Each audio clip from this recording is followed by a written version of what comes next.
Hello everyone, welcome to the class. Now, the next question is why Termux? Now, we know that Termux is a Linux terminal emulator. But why is it so famous and sometimes also called a hacking machine? Well, that's somehow true and sometimes a piece of false information also. Termux is not a standalone hacking application.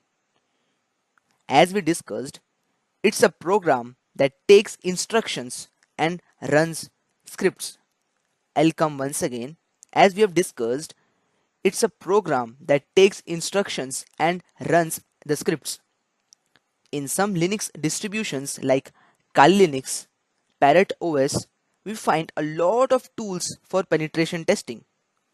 Most of them are CLI based and run through the terminal. We can also install various other tools and run different scripts made for penetration testing.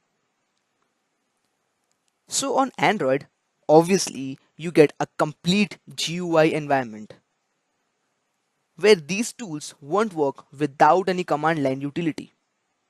That is where Termux is used to install such tools on your Android platform.